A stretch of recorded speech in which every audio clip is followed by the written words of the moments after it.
and a warmer shirt, but you don't get thick skin without getting nice to know my kind will be on my side.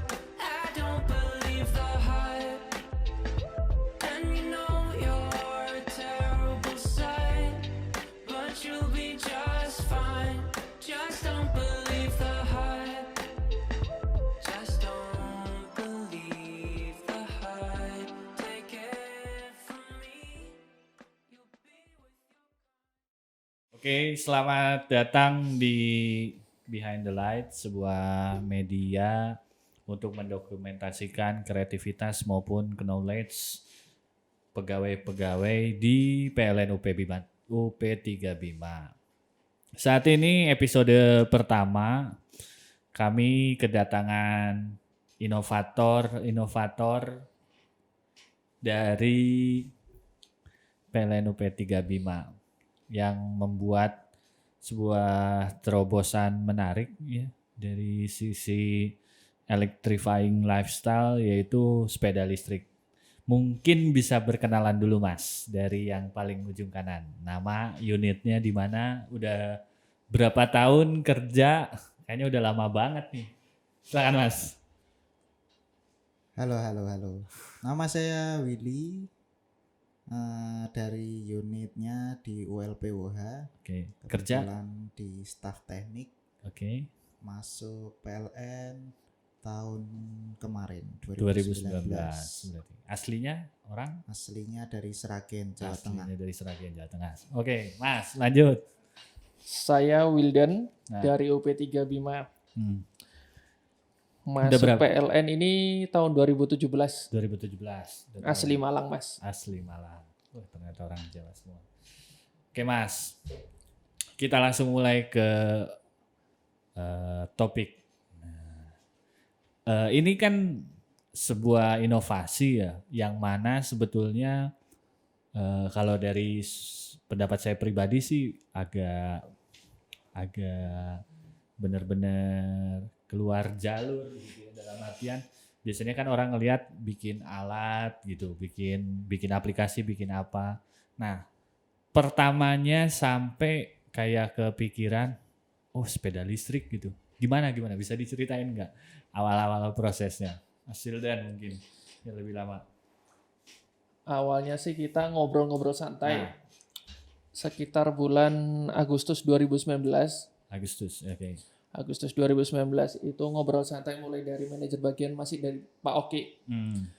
Ada Pak Oki, Mas Rama. Nah, kebetulan Mas Rama ini kan orangnya seneng hal-hal yang baru, hal-hal yang unik itu dia update. Jadi waktu itu ngobrol tentang sepeda listrik, Pak Oki itu sebenarnya kepingin beli sepeda listrik. Oh, Terus- awalnya malah kepengen beli, bukan kepengen bikin. Terus menarik nih. Tertarik yang Xiaomi apa itu dulu ya? Xiaomi. Oh, oke, Sepeda lipat oke. yang Xiaomi sepeda itu. lipat listrik Xiaomi. Oke, lanjut. Akhirnya, nah Mas Rama yang manas-manasin ini, kenapa kok beli Pak? Gimana kalau misalnya kita coba bikin sendiri? Nah dari situ itu waktu itu di ruangan itu ada Pak Oki, Mas Rama, Mas Hafidz, saya, Mas Tito. Dari ngobrol itu kita cari-cari referensi, kira-kira model apa aja sih sepeda listrik yang sudah ada. Karena kalau misalnya kita bisa bikin yang baru atau model yang sesuai keinginan kita, yang model kekinian, karena kita lihat di pasaran sih yang merek-merek yang lain itu cenderung kaku. Ya. Adapun kalau misalnya yang menarik desainnya itu ada di luar. Akhirnya setelah kita sepakat mau bikin, keingat ada Willy. Nah, Willy ini waktu itu kebetulan skripsinya ini memang tentang sepeda listrik. Udah Mas ya? Iya. PA-nya, project assignment-nya untuk pas AJT sepeda listrik. Terus. Nah, karena ini kebetulan memang ada Willy dan juga ini kalau dibilang ini sudah berpengalaman. Karena dia selain skripsinya itu dan juga ikut tim yang sudah ikut lomba taraf internasional, Mas. Nah, jadi mumpung ada talent lah ini hitungannya. Akhirnya sudah kita ngobrol sama Willy, kita kumpul lagi. Akhirnya sudah sepakat jadinya oke lah kita coba bikin sepeda listrik dengan desain yang kita pengen gitu. Akhirnya dari situ baru mulai browsing dan segala macamnya. Iya. Nah, tapi nggak sempat ini ya, maksudnya kayaknya susah gitu bikin sepeda di Bima karena mungkin toko nggak banyak apa segala banyak. Sempat nggak sih kepikiran kayak gitu, maksudnya di awal-awal proses pembuatan? Atau kayak dari awal, oke kita bikin terus spare part online. Secara kan ongkir juga jadi salah satu pertimbangan kalau untuk belanja online kan. Apalagi spare part biasanya berat-berat tuh. Gimana? Pertimbangan? Seingat saya dulu itu kendala pertama uang. Siapa Oke. yang pakai uang? Mau pakai Iya, uang iya, siapa? iya. Nah, Langsung Pak Oki jawab nanti gampang. Nah Ya. gitu langsung ya jalan. bos. Ya. Terus. Terus masalah itu udah selesai. Nah, Kalau masalah apa spare part yang terkait kelistrikannya bisa semua online karena ya saya dulu pernah beli juga satu set lah. Teman juga beli sering. Yang bikin bingung itu, yang bikin kita perlu cari-cari ya rangkanya itu, mau bikin rangka pakai apa. Terus kalau mau pesan ke siapa. Nah itu berarti rangka yang paling yang paling krusial lah gitu, yang paling susah dicari itu dibikin tuh sebetulnya rangkanya. Kalau spare part lain bisa online gitu kan? ya spare part lain tinggal beli terus dirakit. Kalau masalah kemampuan, kalau masalah pengetahuan untuk merakitnya bisa karena gampang sebenarnya. Emang dulu pas di mana Will bikin sepeda itu, pas kuliah berarti skripsi? Dulu sekitar semester 4 itu diajak ikut tim mobil listrik hemat energi gitu. Di Mobilnya kampus itu mana nih biar jelas? Di UGM. Di UGM, oke. Dulu berarti elektro UGM. Iya, di elektro UGM. Tiap-tiap kampus itu ada timnya tersendiri, tim mobil. Tim mobil itu yang ikut lomba tahunan.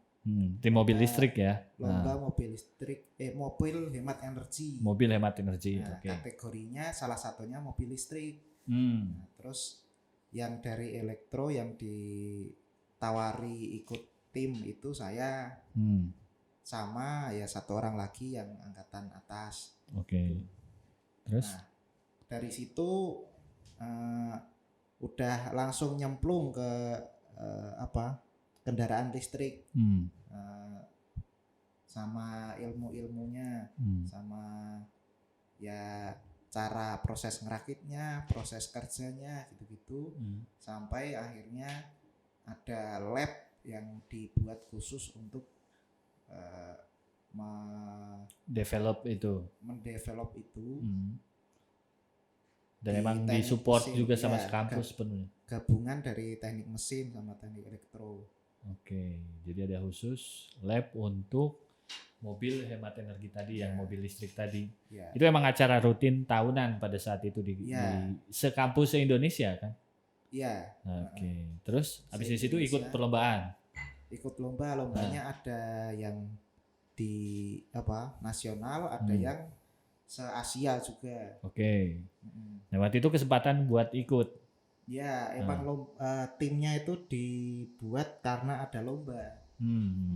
Oke. Terus ya difasilitasi kampus, alhamdulillah ya sempat dapat juara juga. pas di tingkat nasional.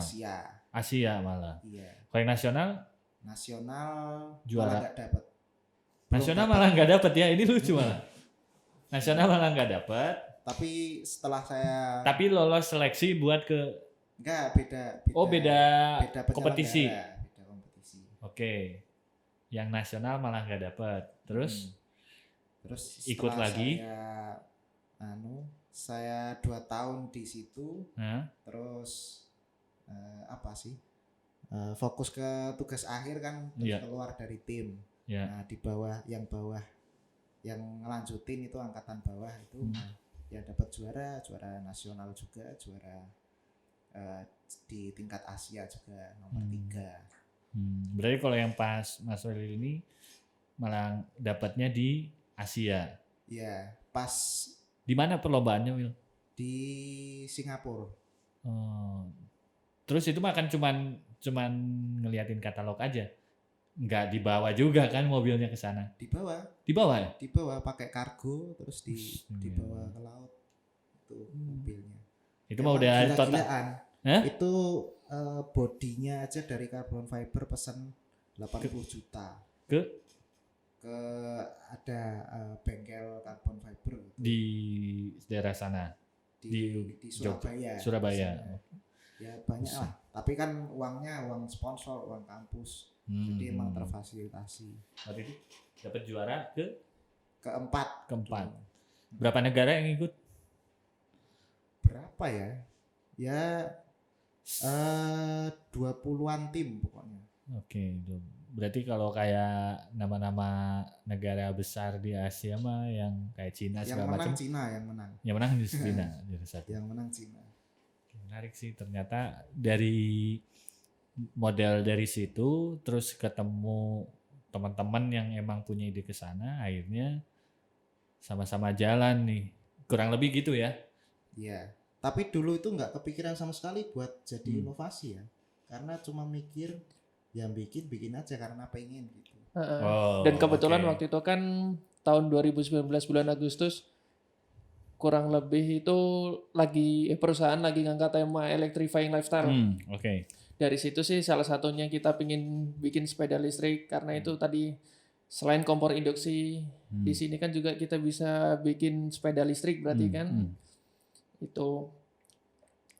Dan itu emang ini ya berarti dari awal kalau konsepnya kayak gitu ya saya nebak ya udah aja yang penting jadi ya udah gitu dipakai, nggak ada sama sekali kayak oh ini nanti bakal diproduksi massal apa segala macam ya kan? Nggak ada kan, itu memang senang-senang aja gitu, senang aja bikin satu jalannya syukur enggak ya karena disupport dari manajemen UP3 Bima jadi kita ya berpikir setidaknya ini jadi apa bisa jadi keunggulannya UP3 Bima setidaknya punya identitas lah, ada sepeda listrik yang bisa dibikin UP3 Bima. Iya. Ya cuma pengen kalau ada stand, buka stand di bawah. Promosi pemasaran juga. Promosi pemasaran. Oke, menarik. Ternyata dari justru malah bukan diniatin kasarnya ya, diniatin untuk ikut perlombaan dan lain sebagainya macam kan itu justru dari awal yang ibaratnya tuh senang-senang gitu sampai ternyata membawa cerita lain si sepeda ini.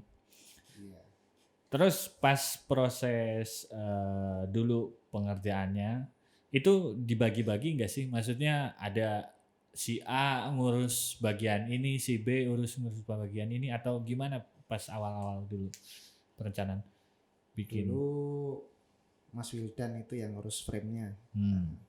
Iya kan Mas? Iya. Sama bagi-bagi ya.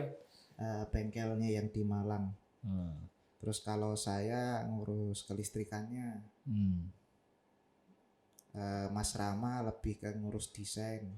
Dan supervisor. Ya sama supervisor. Apa yang waktu itu kalau boleh ngasih tahu referensinya apa aja sih sampai akhirnya bisa bikin sepeda listrik yang bentuknya vintage, klasik dan kekinian itu apa browsingnya dari mana? Emang nge-copy, emang terinspirasi dari motor jadi atau gimana? Iya, sebenarnya udah ada yang bikin, hampir mirip lah, cuma bannya ban tinggi. Udah ada yang bikin di mana tuh? Di Indonesia? Di luar negeri? Di luar negeri. Namanya Vintage Electric Bike, memang mereknya itu.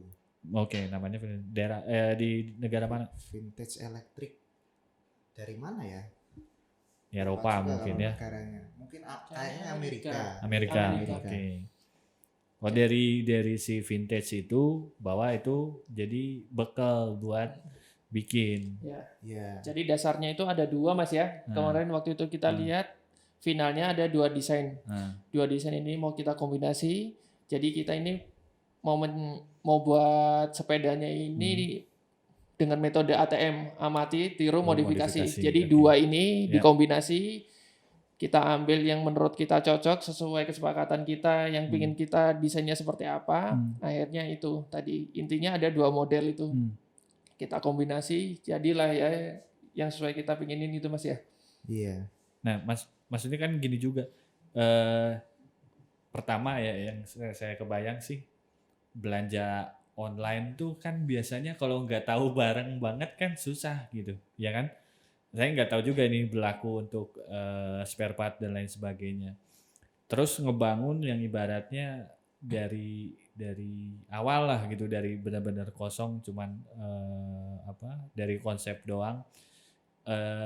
Itu kesulitannya apa di sana? Maksudnya cari spare part, apalagi kan ibaratnya sekarang nih mau diproduksi massal gitu, sulit nggak sih?